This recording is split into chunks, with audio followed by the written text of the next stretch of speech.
इसको कन्वर्ट करना है इथेरियम में तो डिवाइड कर देंगे 1 बिलियन से, 1 बिलियन, क्योंकि नेटवर्क को कोई फर्क नहीं पड़ता कि मैं 1 भेज रहा हूँ, 10 भेज रहा हूँ या 100 पैक्स भेज रहा हूँ। एक सिंपल ट्रांजैक्शन और दूसरा कॉम्प्लेक्स ट्रांजैक्शन। क्या ट्रस्ट वॉलेट की नेटवर्क फीस स्कैम है? क्या ट्रस्ट वॉलेट सही में हमसे ज्यादा नेटवर्क फीस लेता है किसी भी ट्रांजैक्शन के लिए? नमस्कार, संदीप है और क्रिप्टो वर्ल्ड हिंदी के इस वीडियो में आपका बहुत बहुत स्वागत है। आप में से बहुत सारे भाइयों की ईमेल आई मुझे और बहुत सारे भाइयों के टेलीग्राम मैसेज, और आपने बोला कि संदीप भाई, हमने सुना है कि ट्रस्ट वॉलेट एक स्कैम वॉलेट है, मतलब ये हमसे बहुत ज्यादा नेटवर्क फीस लेता है कोई भी ट्रांजैक्शन को करने के लिए। अब मैं बहुत पहले से ट्रस्ट वॉलेट यूज करता हूं और अभी भी कर रहा हूं और आगे भी करूंगा, तो इसलिए इस बात को इन्वेस्टिगेट करना और इस पे वीडियो बनाना मेरे लिए बहुत इंपॉर्टेंट हो गया। तो आज के इस वीडियो में हम देखेंगे क्या सही में ट्रस्ट वॉलेट हमसे ज्यादा नेटवर्क फीस लेता है या फिर आज के टाइम के हिसाब से ये नेटवर्क फीस कॉमन है। वैसे आप कौन सा सॉफ्टवेयर वॉलेट यूज करते हैं अपने क्रिप्टो को स्टोर करने के लिए? कमेंट करके बताइए भाइयों को। तो अब स्टार्ट करते हैं ये वीडियो।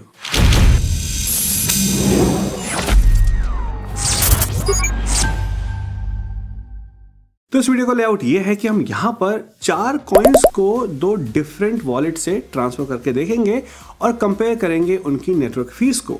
और ये टोकन है KNC, कार्बन नेटवर्क क्रिस्टल, यानी KNC, पैक्स, CM के टोकन जो भाइयों का टोकन है, और इन सब के पापा एथेरियम। हम देखेंगे जब हम 4 टोकन को ट्रांसफर करते हैं 2 डिफरेंट वॉलेट से तो कितनी नेटवर्क फीस पड़ती है, क्या कंपैरिजन है नेटवर्क फीस का। लेकिन ये प्रैक्टिस करने से पहले मैं आपको इथेरियम ब्लॉकचेन के नेटवर्क फीस के बारे में थोड़ा समझाना चाहता हूं ताकि आगे आने वाली चीजें आपके लिए इजी हो जाए। इथेरियम ब्लॉकचेन में होने वाले किसी भी ट्रांजैक्शन की नेटवर्क फीस के 2 मेन कंपोनेंट होते हैं, एक होता है गैस प्राइस और एक होता है गैस लिमिट। तो सबसे पहले जानते हैं गैस प्राइस के बारे में। इसको मैं आपको बहुत ही सिंपल शब्दों में समझाने की कोशिश करता हूं। मान लीजिए आप पॉइंट A से पॉइंट B में जा रहे हैं, आपने ट्रेन ली इसके लिए। तो अगर आप कम पैसे खर्च करेंगे तो आप जनरल क्लास में जाएंगे, उससे ज़्यादा पैसे खर्च करेंगे तो स्लीपर क्लास में जाएंगे, उससे ज़्यादा पैसे खर्च करेंगे तो थर्ड AC, सेकंड AC, फिर फर्स्ट AC। मतलब आप जितना ज़्यादा पैसा पे करेंगे अपने टिकट के लिए उतनी सहूलियत से जाएंगे। एथेरियम की ब्लॉकचेन में क्या होता है, जितना ज़्यादा आप गैस प्राइस को पे करेंगे उतनी जल्दी आपका ट्रांजैक्शन पिकअप हो जाएगा। क्यों? क्योंकि जो ट्रांजैक्शन होता है, मतलब मैंने अगर एथेरियम पॉइंट A से पॉइंट B, मतलब एक वॉलेट से दूसरे वॉलेट में भेजे, तो इसको प्रोसेस करते हैं माइनर्स, और माइनर्स ज़्यादातर उसी चीज़ को पिकअप करते हैं, पूल उस चीज़ को पिकअप करते हैं जहाँ पर उनको ज़्यादा माइनिंग फीस मिले। सिंपल सा फंडा है। तो ये हो गया गैस प्राइस, एक ऐसा प्राइस जो आप माइनर्स को पे करते हैं ताकि वो आपका ट्रांजैक्शन प्रोसेस कर दें। अब जितनी ज़्यादा गैस प्राइस को आप रखेंगे उतनी जल्दी आपका ट्रांजैक्शन प्रोसेस होगा। वैसे ही जैसे आप जितना पैसा पे करेंगे उतनी अच्छी सीट मिलेगी आपको ट्रेन में या प्लेन में, इनफैक्ट बस में भी होता है आजकल तो। और गैस प्राइस को हम मेजर करते हैं ग्वे में या फिर गीगा वे। और आपको नहीं पता तो वे सबसे छोटी यूनिट होती है एथेरियम की। कितनी छोटी, मैं समझाता हूं। एक ग्वे में होते हैं 1 बिलियन वे और एक एथेरियम में होते हैं 1 बिलियन ग्वे। तो अगर कोई आपसे पूछे कि एथेरियम की सबसे छोटी इकाई या यूनिट क्या है तो इसका आंसर है वे। तो सारा का सारा गैस प्राइस कैलकुलेट होता है ग्वे में, मतलब कितना एथेरियम आप उसके लिए पे कर रहे हैं, और उसी के हिसाब से फिर आपकी जो प्राइस आपको दिखता है वो है। ये हो गया। अब हम बात करते हैं गैस लिमिट की कि गैस लिमिट क्या है। इसको भी मैं आपको बहुत ही सिंपल एग्जांपल से समझाने की कोशिश करता हूं। मान लीजिए आपको पॉइंट A से पॉइंट B में जाना है, मान लीजिए दिल्ली से मुंबई जाना है और मुंबई से फिर वापस दिल्ली आना है, और आप अपनी कार से ट्रैवल कर रहे हैं। इसके लिए आपको क्या चाहिए होगा? इसके लिए आपको ये चाहिए होगा कि जितना आपका गाड़ी में फ्यूल है वो सफिशिएंट हो दिल्ली से मुंबई जाने के लिए और फिर मुंबई से दिल्ली आने के लिए। अब अगर आपकी गाड़ी में इतना तेल या गैस नहीं हुई तो क्या होगा, आपकी गाड़ी रास्ते में रुक जाएगी, या अगर आप दिल्ली से मुंबई पहुंचे तो मुंबई से दिल्ली वापस नहीं आ पाएंगे। अब मैं ये नहीं बोल रहा कि आप पेट्रोल दोबारा भरा लोगे। मान लीजिए आपके पास यही ऑप्शन है कि आप सिर्फ एक बार पेट्रोल भराएंगे और फिर आपको ये ट्रांजैक्शन या ये प्रोसेस पूरी करनी है। यही है गैस लिमिट। मतलब अगर आप एथेरियम की ब्लॉकचेन में कोई भी ट्रांजैक्शन करते हैं तो उसकी गैस की लिमिट इतनी होनी चाहिए कि वो पॉइंट A से पॉइंट B तक पहुंच जाए या वो ट्रांजैक्शन एग्जीक्यूट हो जाए। अब आप बोलेंगे कि मतलब क्या है इसका मतलब रियल सेंस में जब हम एथेरियम की ब्लॉकचेन की बात करते हैं। तो यहाँ पर इसको समझने के लिए हम इथेरियम ट्रांजैक्शन को दो तरीके से डिवाइड करेंगे, एक सिंपल ट्रांजैक्शन और दूसरा कॉम्प्लेक्स ट्रांजैक्शन। सिंपल ट्रांजैक्शन का बहुत ही सिंपल सा एग्जांपल है एक इथेरियम का ट्रांसफर या इथेरियम का ट्रांसफर। क्यों? क्योंकि यहाँ पर इथेरियम के वॉलेट से एक इथेरियम दूसरे इथेरियम वॉलेट में ट्रांसफर हो रहा है, किसी भी कॉन्ट्रैक्ट के थ्रू, किसी भी इंटरमीडिएट बॉडी के थ्रू होके नहीं जा रहा, जैसे कि स्मार्ट कॉन्ट्रैक्ट नहीं जा रहा, इस वॉलेट से गया उस वॉलेट में पहुंच गया। सिंपल है, बहुत ही सिंपल सा ट्रांजैक्शन है। मतलब अब जो आपकी गैस की लिमिट होनी चाहिए या आपकी गाड़ी में जो पेट्रोल या गैस होना चाहिए वो इतना होना चाहिए कि इस वॉलेट से यहाँ तक पहुंच जाए, क्योंकि इसके बीच में कुछ भी पंगा नहीं है। इसलिए यहाँ पर आपकी गैस लिमिट रहेगी डिफॉल्ट, जो कि रहती है 21,000। आपको उसको बढ़ाने की कोई भी रिक्वायरमेंट नहीं है। लेकिन अब अगर हम बात करें किसी स्मार्ट कॉन्ट्रैक्ट की, किसी आईसीओ की, आईओ की, तो वहां पर क्या होता है, अगर आपने कोई टोकन मुझे अपने वॉलेट से भेजा तो डायरेक्ट मेरे पास नहीं आता, वो बीच में किसी स्मार्ट कॉन्ट्रैक्ट या कॉन्ट्रैक्ट के थ्रू होके आता है। चाहे आप यहाँ पे एग्जांपल ले लें पैक्स का या किसी भी कॉइन का जो कि इथेरियम ना हो, वो सारे के सारे टोकन किसी ना किसी कॉन्ट्रैक्ट के थ्रू होके आते हैं। तो यहाँ पर होगा क्या, यहाँ पर जो ये डिस्टेंस है दिल्ली से मुंबई का, ये दिल्ली से मुंबई का ना रह के दिल्ली से मुंबई, मुंबई से दिल्ली हो चुका है। क्यों? क्योंकि पहले आपका कॉइन जाएगा उस कॉन्ट्रैक्ट में, फिर उस कॉन्ट्रैक्ट से दूसरे वॉलेट में। तो यहां पर जो आपकी गैस लिमिट है ये ज़्यादा होनी चाहिए और ये ज़्यादा होती भी है। तो अगर अब ये जो गैस लिमिट है ये 21,000 हुई तो ये शायद ट्रांजैक्शन एग्जीक्यूट भी नहीं होगा। तो मेरे हिसाब से आप गैस प्राइस और गैस लिमिट का कॉन्सेप्ट समझ गए हैं। सिंपल ट्रांजैक्शन में गैस लिमिट कम होती है और कॉम्प्लेक्स ट्रांजैक्शन जैसे आईसीओ, आईओ, स्मार्ट कॉन्ट्रैक्ट, यहाँ पर गैस लिमिट ज़्यादा होती है, जो कि नॉर्मल है। तो ये होगी नेटवर्क फीस के बारे में और इसके दो इंपॉर्टेंट कॉम्पोनेंट गैस प्राइस और गैस लिमिट के बारे में। होपफुली अब आप समझ गए होंगे कि नेटवर्क फीस कैसे इंप्लीमेंट होती है और उसको कौन कौन से फैक्टर चेंज कर सकते हैं। यहाँ पर एक और बात है जो कि बहुत इंपॉर्टेंट है और वो है नेटवर्क की एक्टिविटी। फॉर एग्जाम्पल मान लीजिए कि अगर नेटवर्क में एक्टिविटी बहुत ज़्यादा है तो माइनर्स कौन से ट्रांजैक्शन को पिकअप करेंगे? माइनर्स उन्हीं ट्रांजैक्शन को पिकअप करेंगे जिनकी जो गैस फीस है या गैस प्राइस है वो ज़्यादा है, ताकि उनको अपनी माइनिंग के लिए ज़्यादा प्रॉफिट मिले। सिंपल सा फंडा है। तो जो भी डिफाई का बूम आया है, जहाँ पर सारे के सारे ऑलमोस्ट सारे के सारे कॉइन आजकल डिफाई में जा रहे हैं या हो रहे हैं, वहाँ पर लोग पीछे ना छूट जाएं, इसलिए लोग अपनी जो गैस फीस है, गैस प्राइस है, उसको ज़्यादा बढ़ा चढ़ाकर आगे लेके आते हैं ताकि उनका ट्रांजैक्शन पूरा हो जाए, वो डिफाई के टोकन्स को खरीद ले।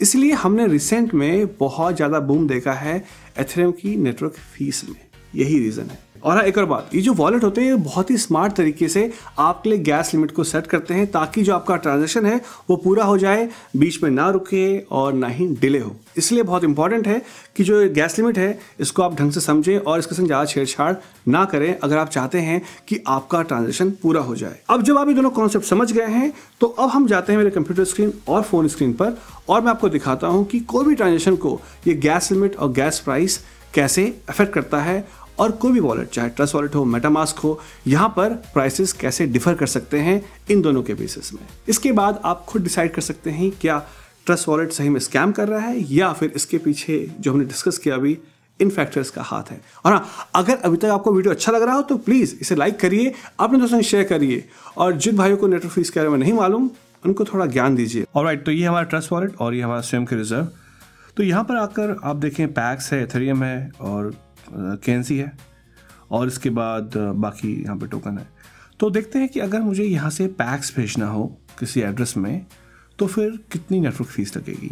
ठीक है, तो मैं पैक्स में गया, सेंड, और उसके बाद जो भी रिसिपिएंट का एड्रेस है वो मैं यहाँ पे एंटर कर दूंगा और यहाँ पे मान लीजिए मैं 10 पैक्स भेजता हूँ। तो 10 पैक्स भेजने के लिए अगर मैं करूँ कंटिन्यू तो यहाँ पर ये मुझको दिखाएगा मेरी नेटवर्क फीस की इस वक्त मुझको $6 की फीस लगेगी 10 पैक्स को भेजने के लिए। अब ये नेटवर्क फीस है इसको थोड़ा बहुत एडजस्ट कहाँ से कर सकते हैं, अगर आप देखें टॉप राइट हैंड साइड में ये सेटिंग का आइकॉन है, यहाँ पर जाके आप अपना गैस प्राइस एडजस्ट कर सकते हैं। अगर आप चाहें तो आप इसको कम भी कर सकते हैं, लेकिन आपको बता देगा कि ये गैस प्राइस कम है और आपका ट्रांजैक्शन या तो कैंसिल हो जाएगा या फिर बहुत ज़्यादा डिले हो जाएगा और याद रखिए ये सारी की सारी नेटवर्क फीस जो जाती है माइनर्स को, ना कि ट्रस्ट वॉलेट को। ये जानना बहुत इंपॉर्टेंट है। अब अगर मुझको 10 पैक्स भेजने हैं तो मुझको पे करनी पड़ेगी $6.33 की फीस। मजे की बात यह है कि अगर मैं 10 के बदले 1 पैक्स ही भेजूं तो मुझे सेम फी पे करनी पड़ेगी, क्योंकि नेटवर्क को कोई फर्क नहीं पड़ता कि मैं 1 भेज रहा हूँ, 10 भेज रहा हूँ या 100 पैक्स भेज रहा हूँ। अब मान लीजिए अगर मैं यहाँ पर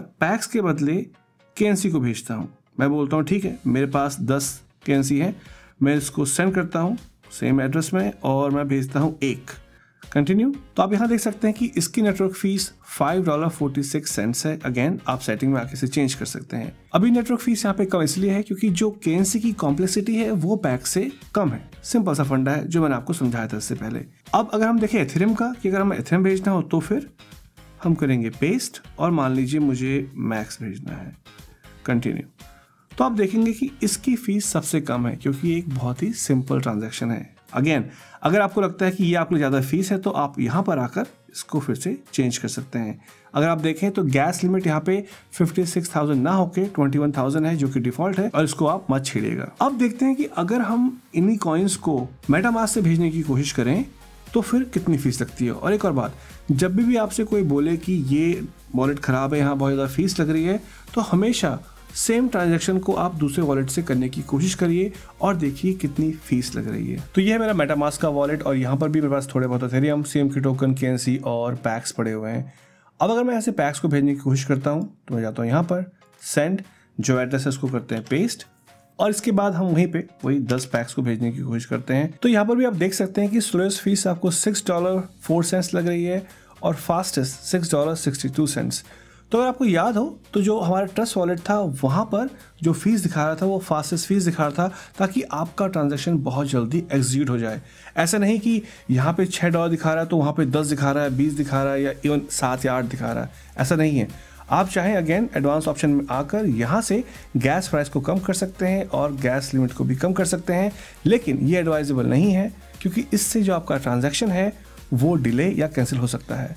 अब देखते हैं कि जो फीस है इसकी कैलकुलेशन जो मैंने बताई थी आपको नेटवर्क फीस, वो कैसे यहाँ पर आई। अगर आप गैस प्राइस या गुए को गैस लिमिट से मल्टीप्लाई कर देंगे और उसको 1 बिलियन से डिवाइड कर देंगे, क्यों? क्योंकि एक एथेरियम में होते हैं 1 बिलियन गुए, तो आपके पास ये नंबर आएगा। तो लॉन्च करते हैं कैलकुलेटर और करते हैं कैलकुलेट। तो 240 इंटू 65083 65,083 इक्वल्स टू इतना। अब जो ये डेटा आया है ये आया है गुए में, इसको कन्वर्ट करना है एथेरियम में, तो डिवाइड कर देंगे 1 बिलियन से, 1 billion. So divide by 1 2 3 4 5 6 7 8 9 enter. तो ये आ गई हमारी फीस एथेरियम में 0.0156192।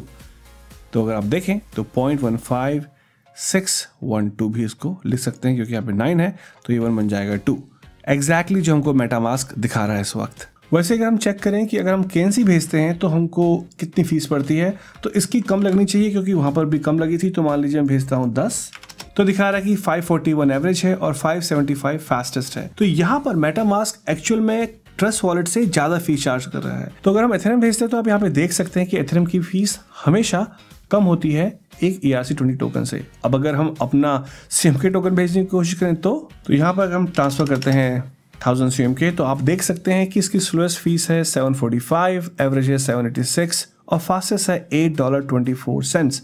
ऑप्शन में जाके हमको दिख जाएगा कि जो उसकी गैस लिमिट है वो 80,316 है।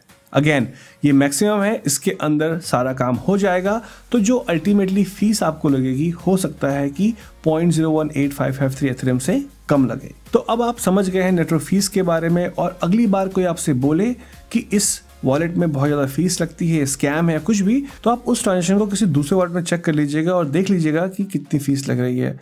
और बहुत सारे केसेस में आप चौंक जाएंगे कि फीस एग्जैक्ट सेम है या थोड़ी बहुत 19-20 हो सकती है और एक कहीं से कहीं तक भी कोई स्कैम नहीं है।